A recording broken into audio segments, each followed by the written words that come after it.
Começando mais um vídeo aqui pra vocês. Hoje, o último vídeo que a gente postou falando do treino da Priscila, foi uma parte mais técnica. A gente viu que vocês curtiram. E hoje a ideia é mostrar um pouco mais do nosso treino de fato. A gente ainda tá na divisão, a gente vai até o final do ano na divisão Upper Lower. Então hoje é um treino de Upper, o segundo treino da semana.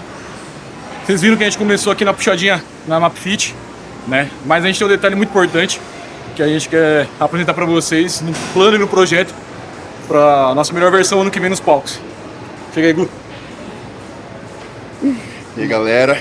Mais um reforço aí de peso pra gente, pros nossos treinos, auxiliando muito nossos treinos, trazendo uma técnica, porque a nossa ideia bate muito em relação ao treino. E tem mais uma pessoa que anda na mesma intensidade e curte também a mesma parada e também inteligente e estuda sobre, só agrega. Aí eu fiz um convite pro Gu, falei, mano, ano que vem a gente tem uma missão, tá a fim de participar? E aí? Eu aceitei, óbvio, muito honrado com esse convite, trabalhar pra conquistar o tão sonhado pra kart no ano que vem.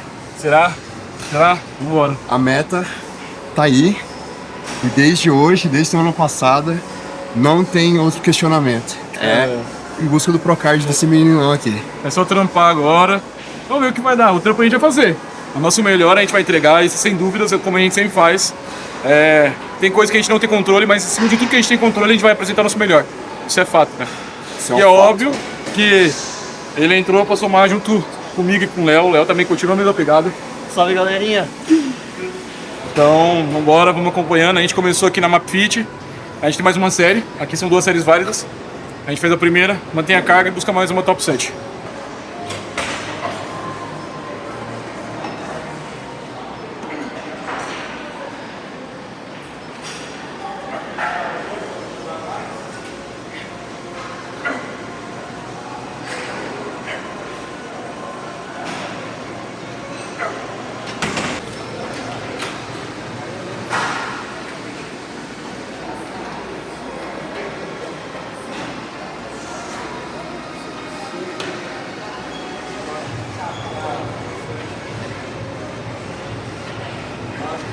Aqui agora a gente vai fazer o cross. Qual que é a diferença do porquê a gente está fazendo o cross deitado? É porque justamente para dar mais estabilidade. Conforme a gente vai progredir na carga, fazer o cross tradicionalmente lá na frente. É óbvio que aqui o objetivo não é eu jogar uma carga extremamente alta, porque eu não gosto de fazer isso com exercício monoarticulado, principalmente para peitoral. Então é mais para dar, obviamente, a gente faz uma pré-ativada na musculatura, mas a gente busca um range de repetição um pouco mais alto do que a gente vem trabalhando. Então aqui eu gosto de trabalhar de 10 a 12, assim como se fosse num down, para jogar mais sangue na dorsal, um exercício monoarticulado para dorsal. Então a gente vai trabalhar séries de 10 a 12 movimentos, buscando esse range de falha. E justamente para depois a gente ir para um exercício multiarticulado e ali colocar uma intensidade maior, trabalhar no range de 6 a 10. Então a maioria dos exercícios a gente trabalha no range de 6 a 10 repetições, a gente busca falhar dentro dessas repetições. Então, por exemplo, semana passada eu fiz o supino inclinado, a máquina que a gente vai fazer depois, deu 8 repetições, 9. O objetivo hoje seria justamente chegar a 10, mantendo a qualidade do treino passado. Depois buscar mais uma semana consolidando essas 10 repetições com a qualidade do movimento melhor ainda. Então é assim que a gente vai progredindo o treino, em cima das repetições, em cima da carga, em cima de técnica. Então não é só aumentar a carga de qualquer maneira.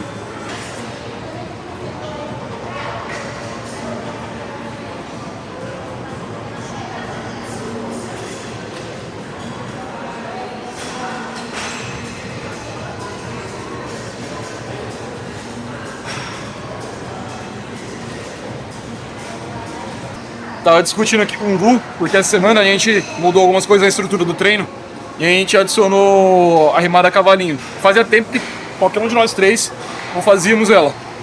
Isso foi na segunda. E aí gerou uma fadiga muito grande pro treino de terça que foi de perna. Então na hora do agachamento me prejudicou muito. Eu não consegui fazer a minha top 7. Então justamente pela seleção de exercício e como aquilo gerou uma fadiga neuromuscular. Não foi só uma fadiga muscular, mas uma fadiga também neural, em cima de todo aquele estímulo e intensidade.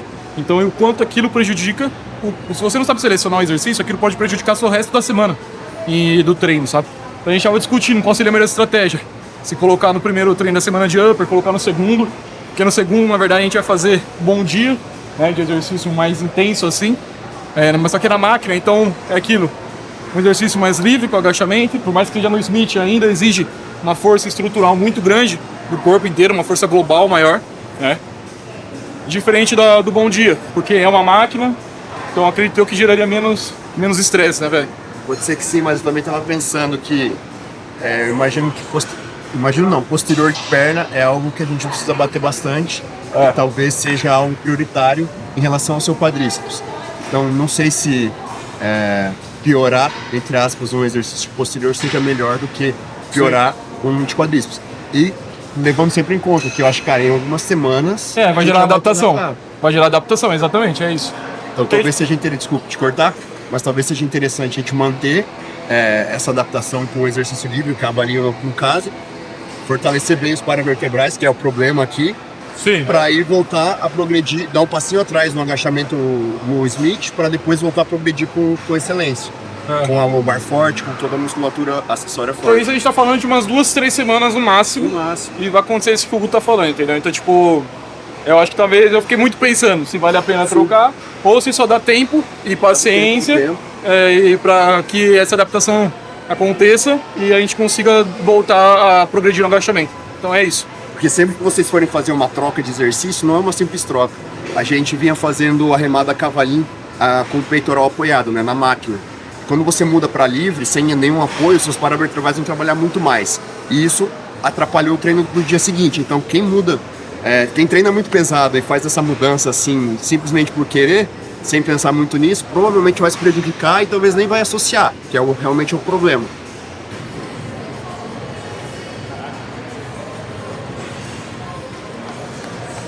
Muita teta.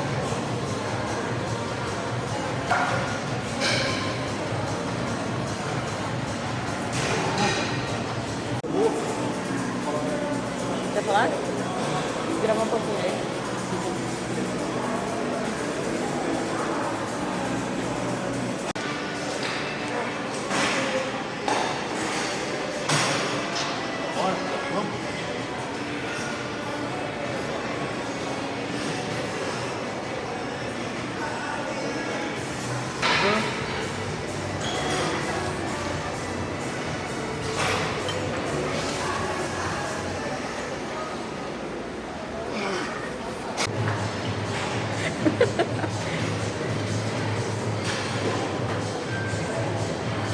Uma outra observação, a gente já comentou meio por cima aqui com vocês, mas é sobre a importância do logbook. Para vocês verem que existem dois métodos. Eu já sou mais tradicionalzão, vou no caderno, beleza? Do rascunho, vem cá ver como que eu faço. Eu anoto o exercício, eu coloco o work 1, que é a primeira série válida, eu coloco a carga, número de repetições e entre parênteses qualquer o range, que nem aqui de 6 a 10. Vou pegar aqui um exercício que a gente fez 2 séries, aqui ó. Work 1, série 2, e aí aqui como a carga se manteve, mas mas a repetição caiu, eu anoto só a repetição. E aí o número de repetições, que era o range ali de repetição, é o mesmo. Aí tem um jeito que o Google faz, que é o celular, um jeito mais moderno, a gente faz... Estamos sempre com o celular, eu passo todo o meu treino pro bloco de notas, coloco os dias, o exercício destacado, como 1, 2, 3, enfim, e embaixo dele eu coloco o treino 1, aí coloco a quantidade de série, no caso foi uma série, 9 repetições com essa carga, e aí a segunda série foi uma série com 7 repetições para a mesma carga. Então, esse histórico é muito importante, porque se você não tem isso, fica muito difícil você fazer uma progressão de carga, de repetição, e acaba sendo difícil de progredir depois na musculação, de ganhar mais músculo. Basicamente é isso. Se você não controla a sua carga e sua repetição, você vai chegar aqui num dia cansado e vai se sabotar. Isso é natural. Principalmente você que é atleta, vai chegando cada vez mais próximo à competição, você está cada vez mais fadigado. E você, normal, cara, isso é normal. Você vai começando a querer dar uma migué no treino. Isso é normal, você tá cansado, de fato. Se você não tem uma base do que você já vem fazendo, sua intensidade de treino vai cair, seu número de repetição vai despencar. Agora, se você tem aquilo, você sabe o que você fez no último treino. E sua missão é evoluir daquilo. Cara, nem que seja meia repetição a mais do que você fez semana passada, mas já continua sendo uma progressão. A minha última prep, a prep do Léo, nesse ano, a gente manteve isso até a última semana. A nossa Peak Week foi fazendo progressão. Então não teve um trabalho específico para fazer Peak Week, não. Continuou fazendo a progressão de treino normal, como se fosse mais uma semana aí de treinamento. E isso resultou num físico que me tornou campeão e também um físico que o Léo nunca teve na vida. Mas é justamente pela progressão, inclusive em déficit calórico, inclusive nos dias que você está mais acabado. E agora, pô, você fazendo isso em cut, você fazer isso também no off é o que vai garantir a sua evolução muscular, a sua evolução nos treinos, você vai sempre progredindo com isso. E a gente que trabalha dando aula o dia inteiro, não tem como lembrar de um treino de uma semana atrás. Exato. Tanto repetição quanto carga. Ninguém aqui tem uma memória de ouro. Tem que anotar, não tem jeito.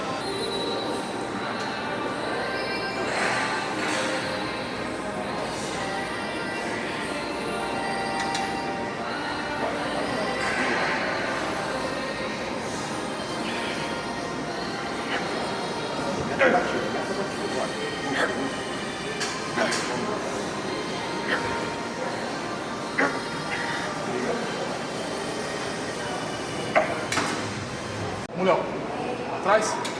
Isso, controla a carga. Aê. Isso, sem desespero.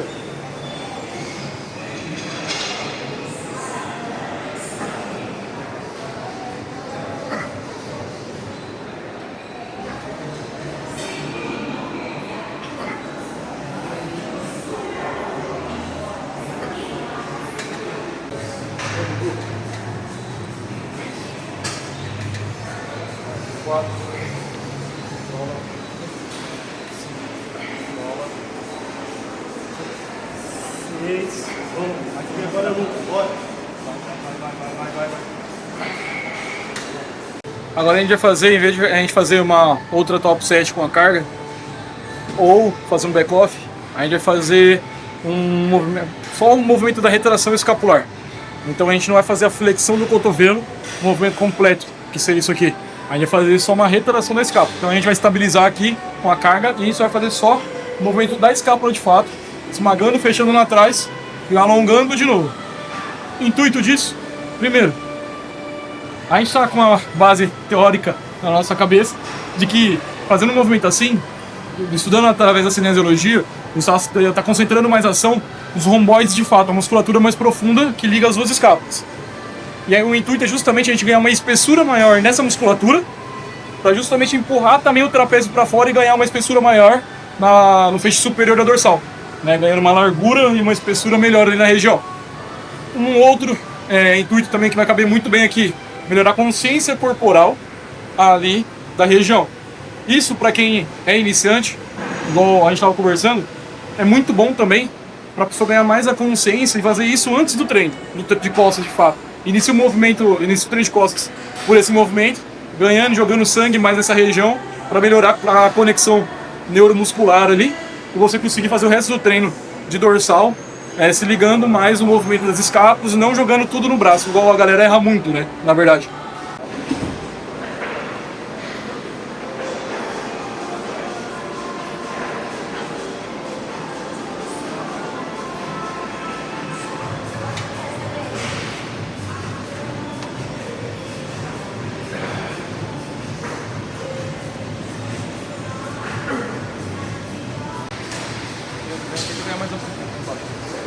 Aí, 4, sem desce chão.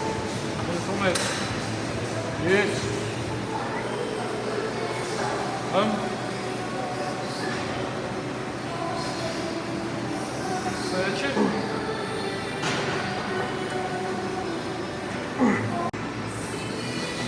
4. 5. Vamos. 6. Vamos. 7.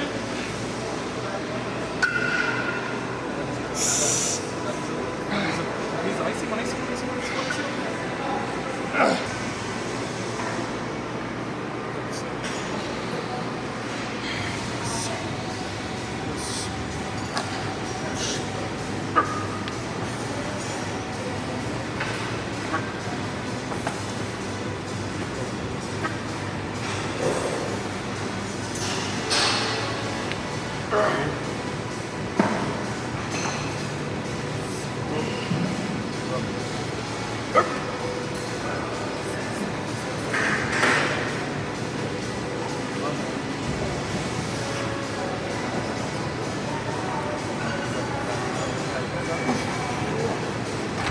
e a gente tem feito no treino de upper, ao invés de a gente fazer todos os exercícios de costas, depois todos de peito e todos de ombro, a gente vem intercalando. A gente começa por costas, até por questão de justamente jogar sangue e se conectar com a musculatura da dorsal, a gente consegue ter uma estabilização melhor da cintura escapular para treinar peito. Então, risco de lesão é muito inferior, né? Porque a sua articulação está toda mais estabilizada com sangue ali rodando nela, irrigando sangue na articulação. E aí, a gente tem justamente esse intervalo entre um músculo e outro para poder até recuperar e continuar mantendo uma intensidade alta. É um teste que a gente vem fazendo, e tem dado muito bom, né, pra gente. E aí a gente gostou e a gente tá levando isso. É óbvio que a próxima planilha nossa vai mudar o treino, então isso não vai se manter, mas é um sistema que a gente nunca tinha feito, a gente tem gostado. Só o ombro que agora a gente fez ali o supino, a gente vem agora fazer o desenvolvimento com halteres, depois a gente já faz elevação lateral, é onde acaba o treino. Mas a gente tem feito bastante agonista, antagonista, mas sem fazer bisete, né? Dando esse intervalo entre eles.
Vamos lá em cima. Lá em cima.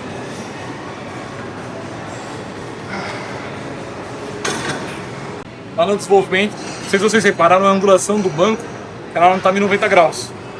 Também tem um porquê. Tanto eu quanto o Léo, dentro de todo esse tempo nosso de treino, eu já desenvolvi algumas lesões mais sérias no ombro. O Léo também acabou desenvolvendo também. E a gente trabalhar num ângulo de 90 graus no desenvolvimento, cara, se torna um exercício muito difícil de ser feito por conta das lesões. Sempre vai ter uma pinçada, independente de todo o trabalho, até de fisioterapia que a gente faça, tudo. Eu ainda sempre sinto um desconforto. Porém, quando eu inclino um pouco mais o banco, cara, esse desconforto vai embora, eu continuo tendo uma ação muscular em cima do movimento, às vezes até melhor do que antes, por justamente ter mais conforto articular, conseguir me conectar melhor com a musculatura e ainda assim progredir na intensidade. Mas, agora a gente vai fazer aqui a elevação lateral, aqui na máquina. Vocês repararam um movimento, um ângulo um pouco maior aqui também. É pelo fato de ser a máquina, ela possibilita, justamente pela tensão que ela gera, que a gente consiga levantar mais o braço, fazer esse movimento e ação um pouco maior da porção lateral do deltoide. Que a tensão ela ainda continua no deltoide, não se torna meio que um movimento meio morto, igual se você fosse fazer com um halter, por exemplo, que você começaria a fazer um encolhimento. Aqui pelo ângulo da máquina, também óbvio, com consciência corporal, você consegue afastar essa carga e jogar a carga totalmente para o seu deltoide.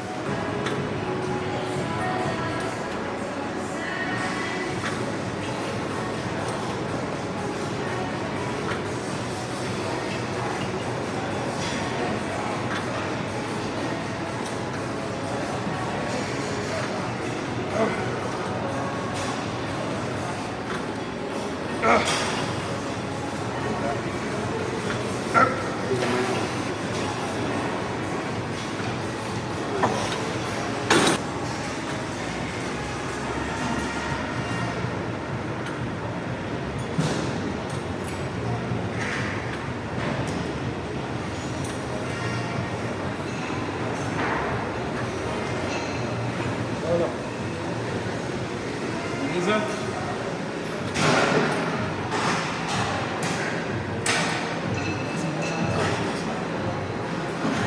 Outra dica importante que a gente falou lá para o exercício de costas, da retração escapular, é a mesma coisa que para os exercícios de ombro, tanto elevação lateral quanto desenvolvimento. Você precisa fechar a tua escápula e abaixar a sua escápula para relaxar o seu trapézio e isolar completamente o seu deltoide. Esse é o mundo ideal das execuções de ombro. É a mesma coisa para peito. Mesma coisa para Peito peito. vai caber. Justamente a gente falou da movimento da retração escapular, justamente antes do treino de peito, com esse intuito. Você jogando mais sangue na região, você melhora a sua neuroconexão. Neuroconexão é foda, né? Mas sua conexão ali neural na região das escápulas, no romboide, você trava, estufa o peito. É o que eu geralmente falo para meus clientes. Cara, estufa o peito, enche o peito. Na hora que você enche o peito naturalmente, você já posiciona a sua coluna até lombar na posição dela, correta, e você consegue executar com a escápula estabilizada. E aí risco de lesão, cara, e cai absurdamente. Além de isolar peitoral, quando é o exercício de peitoral, isolar ombro, quando é o exercício de ombro, e melhorar a ativação de costas, quando é o exercício de costas. Fim de treino por aqui, agora vamos pro estúdio que a gente vai fazer o check-in desse cara.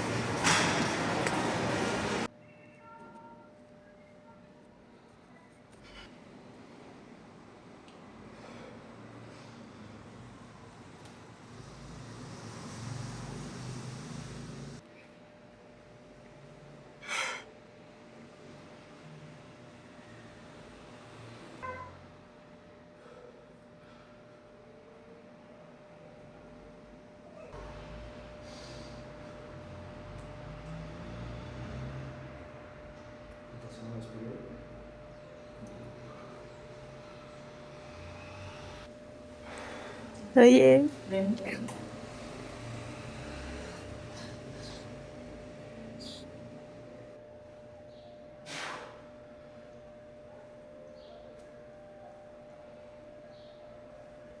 Bom, pessoal, é isso. Vocês acompanharam hoje o nosso treino de upper com o Gustavo, com o Léo. A gente trocou bastante ideia, tem bastante dica, bastante conhecimento para vocês hoje nesse vídeo. E agora no final, deram uma olhada no meu shape. O físico agora é de um cut de 10 semanas, 11 semanas, que eu fiz justamente para casar, né, para caber no terno. E o resultado final foi esse. E agora a gente vai voltar pro booking, mais ou menos no início, meio de dezembro. Focar em mais um off, até mais ou menos o início de abril, para depois de fato a gente começar a pré para a temporada de 2026. Então, mas vocês vão participar disso tudo, vocês vão ver as refeições do off, e tem muita coisa boa por vir. Vocês viram que o Gustavo chegou para somar de verdade, e vai ser muito legal. Pode ter certeza que vai ser muito legal também vocês acompanharem essa jornada toda com a gente. Tamo junto, obrigado, dá um like, comenta, e, adiciona os favoritos e se inscreve aqui no inscrito. Valeu!